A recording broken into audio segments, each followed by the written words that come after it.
Thanks for joining us at Right On Replicas, where we're proud to bring you the best scale model kit reviews on the planet. This review covers the re-release of the 124 scale Mustang GT in a specialty boxing for the new Monkees TV series. The kit's molded in a blue swirl plastic, and it's meant to have the body left unpainted. It's kit number 2771 in the old Monogram catalog, and it's still available at online auctions and in some larger hobby stores. You can find these kits fairly reasonable, and the date of this release was 1988, and it was really only released one time, and the box art is indicative of the era. Well, it's been repopped in many different forms. Many of the kit's components, however, came from earlier versions of the Mustang models, and there's a nice 5.0 liter engine in there if you just want to grab one of those.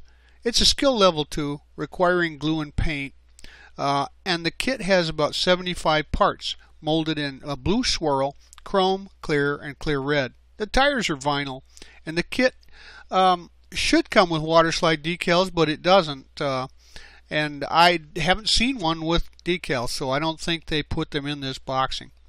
The instruction sheet's well laid out, pictorial type, and overall, when finished, it's 7 1/4 inches long, about 3 inches wide, and about 2 inches high.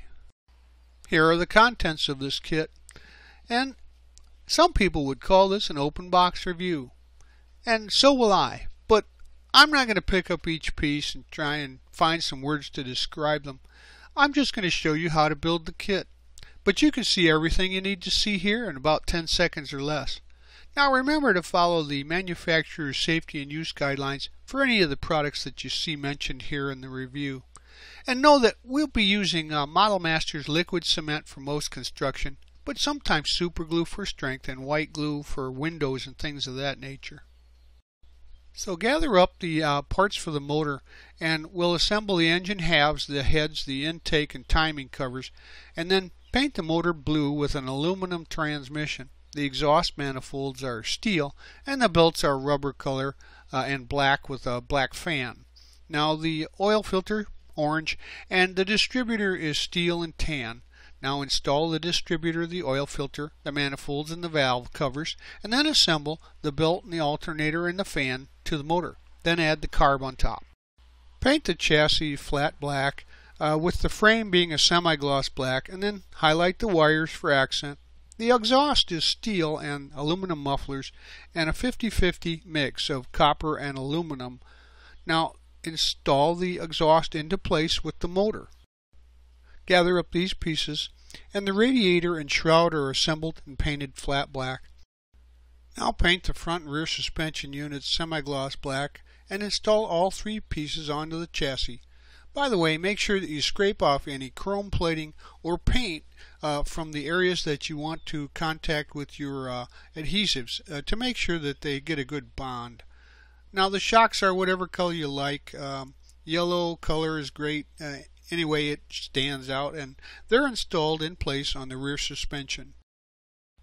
Assemble and paint the rims and hubs flat black with an aluminum rim, and then install that into the back side of the tires. And the chrome rims install on the front side of the tire. Now use a sheet of sandpaper, about a 220 grit, and roll the tread of the tire on it to give it a worn road look. Now we'll install the tires onto the axle pins, and you can see here the rear suspension and how that all looks together, and the front suspension as well. And you can tell that with a little accent paint there, you can make a pretty nice presentation even of this fairly simplified chassis. And now you have a rolling chassis on which to build the rest of the model car. Here's where you'll require some paint for this model.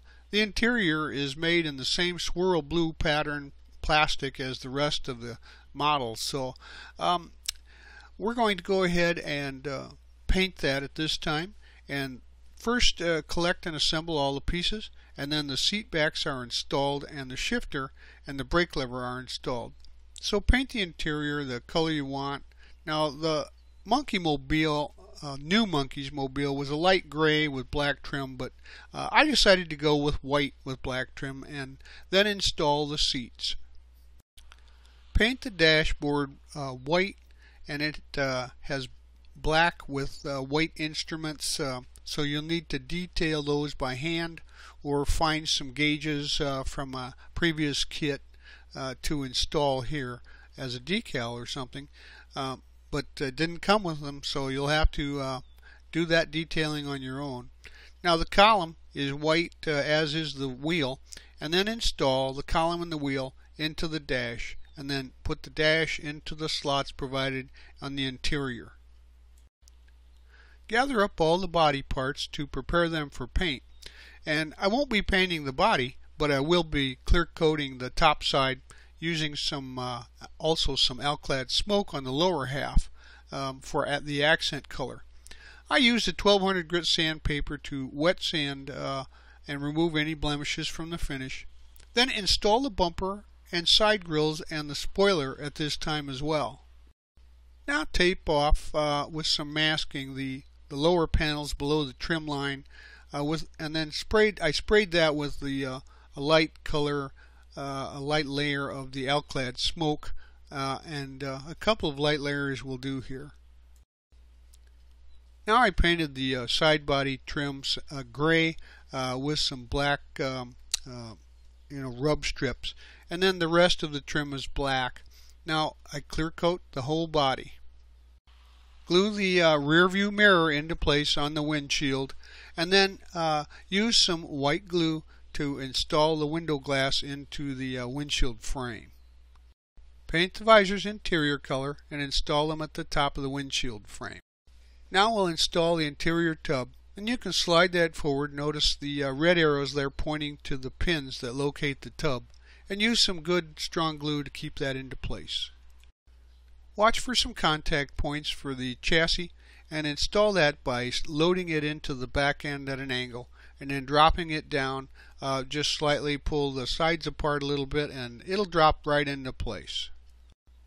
Get these parts out of the kit and then paint the air tubes flat black on the air cleaner. The blinkers are a clear orange and the fog lights are aluminum. Now install the fog lights in the back side of the bumper, and the headlights are installed into the bumper with the bezel area aluminum colored. Now the air cleaner is installed, and then the brake booster is assembled and painted black and steel and installed into the firewall. Add the hood into place, and note in the photo I had fixed the headlight after I took this photo. Paint the up top roof and the convertible boot with the same interior white flat color that you used for the interior.